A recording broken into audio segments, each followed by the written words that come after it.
आज इन्हीं सारे सवालों का जवाब हम ढूंढने की कोशिश करेंगे और हमारे साथ विशेष मेहमान हैं भारतीय जनता पार्टी के प्रवक्ता हैं शहजाद पूनावाला साहब, कांग्रेस के प्रवक्ता सुरेंद्र राजपूत साहब, तृणमूल कांग्रेस के प्रवक्ता संजय शर्मा जी, राजनीतिक विश्लेषक प्रोफेसर संगीत रागी कुछ ही देर में जुड़ेंगे, वरिष्ठ पत्रकार प्रेम कुमार साहब हमारे साथ जुड़ चुके हैं। आप सही मेहमानों का बहुत बहुत स्वागत हमारे शो में। शुरुआत में शहजाद साहब आपसे करना चाहूंगा, एसआईआर पर विरोध कोई नया नहीं है, पिछले कई महीनों से एसआईआर का विरोध हो रहा है। एसआईआर पर विपक्षी पार्टियों के शंकाओं को दूर करने में आप लोग कामयाब क्यों नहीं हो पा रहे हैं? क्योंकि एसआईआर पर विरोध और शंकाओं को दूर करना हमारा काम है ही नहीं। हम भी एक राजनीतिक दल है, ये काम इलेक्शन कमीशन का है। पर जो आज शंका उठा रहे हैं लक्ष्मण जी, आप उनसे पूछिए कि यही जमात महाराष्ट्र में जहां पर लोकल चुनाव हो रहे हैं वहां पर कांग्रेस, समाजवादी पार्टी, एनसीपी, शरद पवार और सारे दल मिलकर कह रहे हैं कि एसआईआर होना चाहिए चुनावों से पहले। और यही जो जमात है वो बंगाल में इसका विरोध कर रही है। यही वो जमात है सुरेंद्र राजपूत वाली जो तेलंगाना में, राजस्थान में और मध्य प्रदेश में 45 से 80 लाख वोट काटने की अर्जी देती है, मतलब कि एसआईआर की मांग करती है। यही वो जमात है जो 12 से 13 बार 2014 से पहले एसआईआर कराने की मांग रखती है, जब डिजिटलाइजेशन भी ज्यादा नहीं था और जब डॉक्यूमेंट्स भी कम थे, वहां पे 3 या 4 डॉक्यूमेंट हुआ करते थे, और आज उनके लिए एसआईआर गुनहगार है। यही वो जमात है 2005 में ममता बनर्जी यूं करके कागज फेंकती थी सोमनाथ चैटर्जी पर और कहती थी देखिए घुसपैठिए आ चुके हैं, ये सारे वोटर जो है वो गलत और फेक वोटर्स है, उनको हटाना है। आज 2025 में वो अलग स्टैंड लेती है। तो इनकी हिपोक्रेसी के लिए मेरे पास कोई जवाब नहीं है, पर मैं 2 या 3 बिंदु लाना चाहता हूं। पहले तो एक बात लक्ष्मण जी, मैं डिबेट में आ रहा था ऑन द वे, मैं सोच रहा था 1 साल पहले जब मैं आपके साथ डिबेट या इस चैनल पे आता था तो ये ईवीएम पे बड़ा राग अलापते थे कि ईवीएम को मैनिपुलेट करके रखा है बीजेपी ने। मान्यवर, ईवीएम को अगर मैनिपुलेट हमने करके रखा था तो ये वोटर लिस्ट और एसआईआर की क्या आवश्यकता पड़ती है? एक लॉजिकल पॉइंट है। या ईवीएम पे जो कल तक आरोप लगा रहे थे वो गलत है क्योंकि 41 बार कोर्ट का फैसला आ चुका है। तीसरी बात मैं पूछना चाहता हूं कि एसआईआर के विषय में बिहार में बड़ा राग अलापा, 2 करोड़ वोट हट जाएंगे, 3 करोड़ वोट हट जाएंगे। यही मेरे सुरेंद्र जी, मेरे भाई आते थे और डिबेट में बोलते थे कितने वोट कटे अल्टीमेटली बिहार के एसआईआर के माध्यम से, और कितनी शिकायत और अपील इन्होंने फाइल की। और सुप्रीम कोर्ट का ऑन रिकॉर्ड बयान है कि too much passion but very little reason is being provided. और इनफैक्ट इन्होंने एक गलत एफिडेविट भी पेश किया था, इन्हीं की जमात के एक लॉयर है प्रशांत भूषण, उन्होंने। चलिए आते हैं बीएलए के इशू पे। अब टीएमसी के भी और कांग्रेस के भी 10 सेकंड और 10 सेकंड और कांग्रेस और टीएमसी दोनों के प्रवक्ता आपके शो पर शामिल है।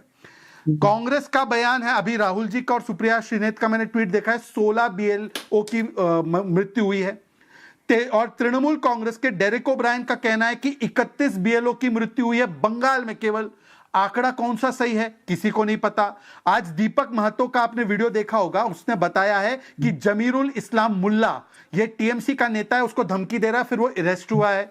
उसके बाद आपने देखा होगा केरला में एक बीएलओ की आत्महत्या हुई, तो कांग्रेस ने यह आरोप लगाया कि लेफ्ट के लोगों ने धमकाया इसलिए उसने आत्महत्या की, पर उसका भी आंकड़ा गिन रहे हैं। टीएमसी के कूच बिहार के प्रेसिडेंट है जी बर्मन, उन्होंने बीएलओ को टांग देने की बात की। और अभी इरफान अंसारी का आपने बयान सुनाया कि कैसे उन्होंने कहा कि बीएलओ आते घर पे तो उनको पकड़ लो। ये कौन बीएलओ? ये झारखंड की सरकार के अधिकारी है, ये हमारी सरकार के नहीं, झारखंड सरकार के। तो कुल मिलाकर साहब ने 2 मुद्दे आपने उठाए। पहला, कुल मिलाकर दोहरी रणनीति क्यों? दोहरी रणनीति क्यों? जो संजय राजपूत साहब, आप इसका जवाब दीजिएगा। महाराष्ट्र में आप कह रहे हैं कि आप एसआईआर कराइए, यहां कह रहे हैं कि आप विरोध करेंगे। दूसरा, जो तृणमूल कांग्रेस के लिए सवाल यह है कि दबाव किसका है? चुनाव आयोग का दबाव है कि कहीं और का दबाव है जो बीएलओ के ऊपर आत्महत्या करने को उनको मजबूर कर रहा है? शुरुआत में करूंगा सुरेंद्र राजपूत साहब आपसे। लक्ष्मण भाई, किसी बात को जोर जोर से बोल देने से वो बात सच नहीं साबित होती। 3-4 चीजें बड़ी स्पष्ट हैं। पहली चीज, मतदाता सूची का संशोधन होना चाहिए, इसमें तो कहीं कोई दो राय नहीं है। लेकिन आईआर और एसआईआर के फर्क को अगर भारतीय जनता पार्टी के लोग हटा देते हैं तो भला करे। आईआर ऑलरेडी बिहार में हो चुकी थी, उसके बाद फिर एसआईआर आपने करी। चलिए, आपने एसआईआर करी है तो एसआईआर में जो आपने फाइंडिंग्स पाई उसका कुछ जवाब तो दे दीजिए भाई। एसआईआर में आपने अगर फाइंडिंग पाई हो, शुरुआत में भारतीय जनता पार्टी के हमारे भाई हैं शहजाद भाई, पुराने साथी हैं, ये इस बात का तो जवाब दे कितने घुसपैठिए पकड़े गए और कितने घुसपैठियों के खिलाफ भारतीय जनता पार्टी ने लेटर दिया, फार्म भरा, कुछ मतलब कुछ किया होगा इन्होंने। 2 पकड़े गए, 2 लाख पकड़े गए, 20 लाख पकड़े गए या 2 करोड़ पकड़े गए, क्योंकि ये लोग तो कहते थे ना करोड़ों घुसपैठियों के वोट कांग्रेस के पास में है। आप देख लीजिए कितने कितने घुसपैठिए हैं। स्पेसिफिकली अगर ये जवाब दे दे, नंबर 1। नंबर 2, जो रिवीजन है वो लगातार चुनाव आयोग करता रहता है। जनवरी 2025 में बिहार का आईआर किया था इन्होंने। जनवरी 2025 में जो आईआर किया था, तो उसके बाद आपने एसआईआर क्यों किया, ये सुप्रीम कोर्ट भी पूछ रहा है, हम भी पूछ रहे हैं, कोई जवाब नहीं दे रहा। नंबर 3, नोटिफाइड जो चीजें हैं, जब सुप्रीम कोर्ट में केस पेंडिंग है तो आपने पूरी voter list, electoral list frozen किस कानून के तहत कर दी? कौन सा कानून ऐसा है कि सुप्रीम कोर्ट में जो केस पेंडिंग है तो मतदाता सूची आपने फ्रोजन कैसे कर दी? ये अगर आप जवाब नहीं देंगे तो जनता तो जवाब मांगेगी ना। इसके बाद आप आ जाइए कि आपने इनएडिक्वेट जो जितने भी घुसपैठी हैं, जितने भी इनलीगल हैं, जितने इमिग्रेंट्स इनलीगल हैं, उसकी संख्या कितनी है? हम भाजपा से भी पूछते हैं, उनके पास भी कोई जवाब नहीं, और हम चुनाव आयोग से पूछते हैं, उनके पास भी कोई जवाब नहीं। तो हम आपसे 2-3 चीजें, जैसे बिहार का हमने जितने भी सवाल पूछे, आपसे एक सवाल का जवाब नहीं दिया कि भाई बिहार में 7 करोड़ 42 लाख मतदाता। आपके सारे सवालों को शहजाद साहब नोट कर रहे हैं। आपके सारे सवालों को शहजाद करना चाहिए, भले इंसान है। दूसरी बात मैं आपसे बताऊं कि ज्यादा चिल्ला चिल्ली करने से आपके चैनल पे लाभ नहीं है, चिल्ला चिल्ली करने वाले और चैनल बहुत हैं। तो दूसरी बात मैं आपको बताता हूं, आप आ जाइए एसआईआर पर। तो मैं और कुछ नहीं कहता। पहली बात, अभी अभी मेरे पास 2 मिनट पहले सूचना आई है कि लखनऊ में एक बीएलओ ने और ने आत्महत्या कर ली। भगवान उसकी भी आत्मा को शांति दे। अब 16 बीएलओ हो गए 17, या 31 के 32 हो गए।